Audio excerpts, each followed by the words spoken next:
साल में शहर की जानिब से कभी कोई शिकायत नहीं आई सामने।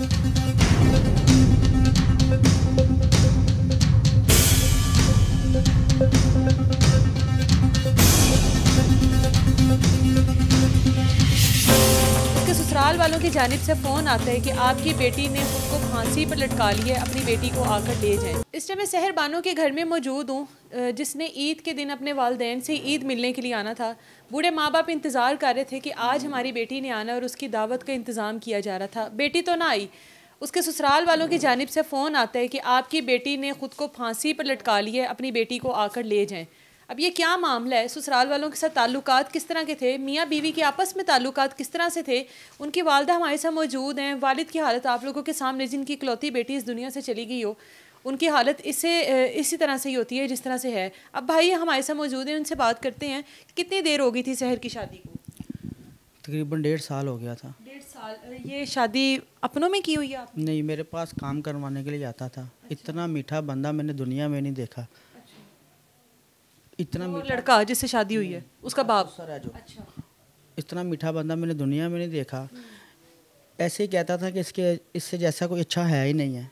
कहता यार मैंने अपने बेटे की शादी करनी है। मैं कहा यार मेरे चाचू की बेटी की ना, वो भी ढूंढ रहे हैं, आप देख लें। उसके बाद मैं यही, मेरे पास अल्फाज नहीं है, मैं क्या कहूँ अभी। मेरा तो हाथ कांप रहे हैं।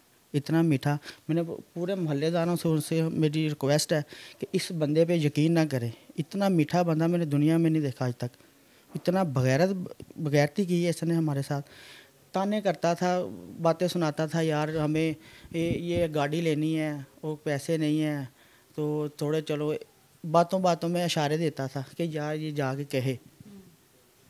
बस क्या हमारे वज़ीर आला से यही। जब ये जो शहर है 1.5 साल तकरीबन रही है उनके साथ, 1.5 साल में शहर की जानिब से कभी कोई शिकायत नहीं आई सामने कि वो तंग है या परेशानी होती है उसको वहाँ पे? उन्होंने डराया इस तरह था कि वो बता नहीं सकती थी आगे। इस तरह टॉर्चर किया हुआ था उन्होंने। हर बात पे, यानी कि हर बात पे उसको ना ताने देना, ये खाना बनाया है, इसमें नमक कम है, इसमें ये नहीं है। आगे मुझे फ़ोन कर देना, यार ये अभी तक नीचे नहीं उतरे। 2-2 बजे तक उसका शौहर बाहर रहता था, 2-2 बजे तक जागती रहती थी। उसका जो बाप है ना, वो नहीं उसको जाने देता था, तंग करता था। यानी कि उनको 2 बजे आना है उसने, फिर उसको खाना वगैरह देना है। 3-4 बज जाते थे सोते सोते। शहर ने मेरे से की है बात कि 3-4 बज जाते हैं, भाई मैं कैसे 8-9 बजे नीचे आ जाऊँ। शहर के घर औलाद हुई है, जब इनको भी पता लगा कि बेटा हुआ है, वो तो उसकी ज़िंदगी इतनी नहीं थी। उस टाइम भी इन लोगों की डिमांड्स थी कुछ? डिमांड्स बस यही थी, वो लड़की कहती थी आगे भाइयों को कि मुझे कुछ पैसे चाहिए, लेकिन साफ साफ नहीं बोल पा रही। पैसे मतलब 10 लाख तकरीबन? पहले तो उसने 10 लाख नहीं कहा, लेकिन बाद में उसने इन्होंने पूछा कितने चाहिए, उसने 10 लाख तक मुझे चाहिए। उसने क्या करने हैं कि आसिफ को दुकान लेके देनी है, वो किराया नहीं दे सकता, दुकान लेके देनी है। बस इन्होंने फिर टाल दिया कि अच्छा हम करेंगे, कुछ करेंगे। हमें पता होता तो ये काम हो जाना था, हमने तो कहीं से भी कहीं से करके दे देने थे।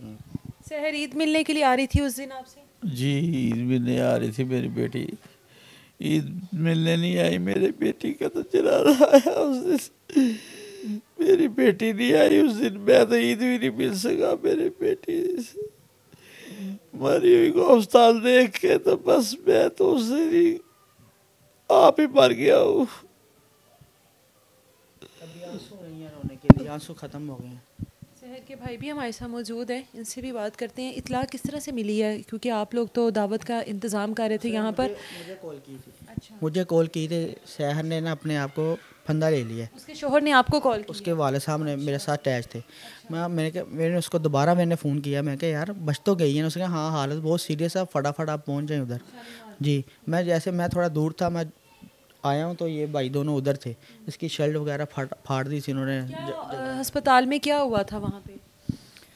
जब मैं पहुंचा हूं तो उस वक्त ये अंदर आ ही रहे थे हॉस्पिटल में, तो मैंने उनकी हालत देखी तो वो मौके पे मुझे तो पता चल गया हुआ था कि ये दम तोड़ गई है। तो मैंने उन्हें बोला है, तो उन तीनों भाइयों ने और उसके बाप ने मुझे पकड़ के मारा है वहाँ पे। तो इतनी देर में मेरे कज़न्स वगैरह सारे आ गए हैं, गार्ड वगैरह वहाँ पे इकट्ठे हो गए, उन सब ने छुड़वाया है। तो भाई बड़े जो हैं मेरे, वो अंदर थे सिस्टर के साथ ही। तो पहले तो भाई ने कहा कि पोस्टमार्टम नहीं हमने करवाना, क्योंकि हमें तब यही पता था कि जो हमारी बहन है उसने खुद की है, लेकिन जब डॉक्टरों ने हमें बताया कि इसने इसका मर्डर किया गया है और उसके जिस्म पे तशद्दुद के भी तशद्दुद के निशान मिले हैं, तो फिर हमने पोस्टमार्टम का कहा है।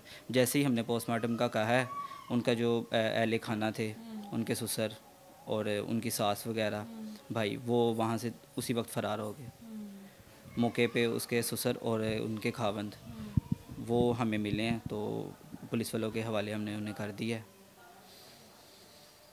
बाकी बस हम तो यही कहना चाहेंगे, पूरा मोहल्ला इन्हों से बाइकाट करे। ये जलील कानून बंदे सजा दे दे। मोहल्ले के बाइकआउट करने से क्या शहर नहीं वापस आ जाएगी? कानून बेटी तो अब नहीं रही है, वो तो अब आपको सब्र आते आते आएगा।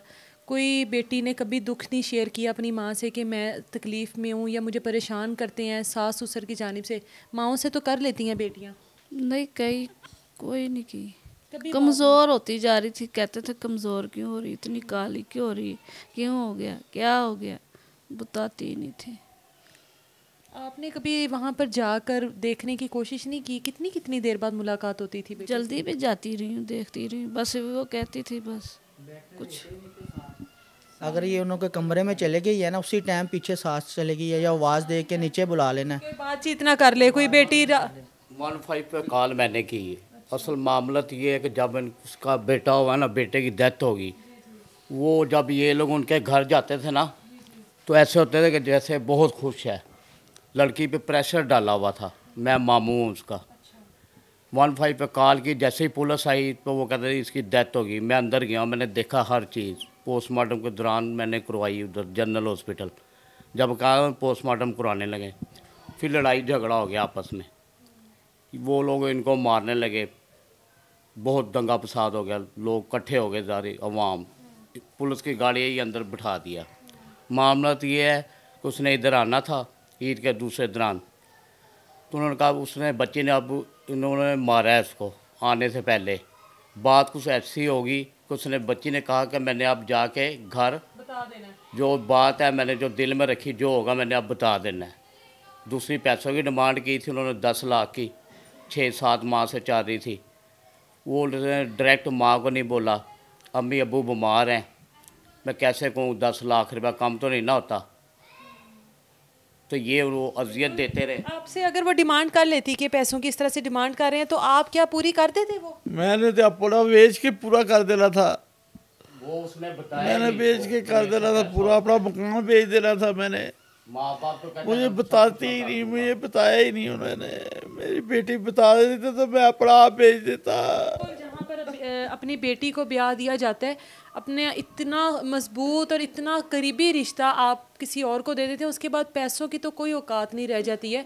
पैसे भी वालिदैन अपनी बेटियों के ऊपर से वार कर फेंक दे, लेकिन खुदारा उनकी बेटियों को ज़िंदा सलामत, अगर आपको नहीं समझ में आती, आप लोग नहीं उनको संभाल पाते, उनको ज़िंदा सलामत वापस उनके वालिदैन के घर में छोड़ दें। इस तरह से मार कर उनके वालिदैन को सारी ज़िंदगी का सदमा ना दें। अब जब जब हर साल ईद आएगी, इस घर में सफ़े मातम बिछेगा, इस घर में सोग का समा होगा, क्योंकि इनकी बेटी इनसे ईद मिलने के लिए आ रही थी और वो ईद मिलने नहीं आई, बल्कि तैयार हुई हुई गीले बालों के साथ मौजूद थी। देखा है उनका खुद का एक बयान नहीं है। कभी कहते हैं ये पंखे के साथ उसने बांध, तो कह रहे थे गीले बाल है उसके, अभी तो हाँ तैयार हो रही थी तो जालिमों ने मार दिया।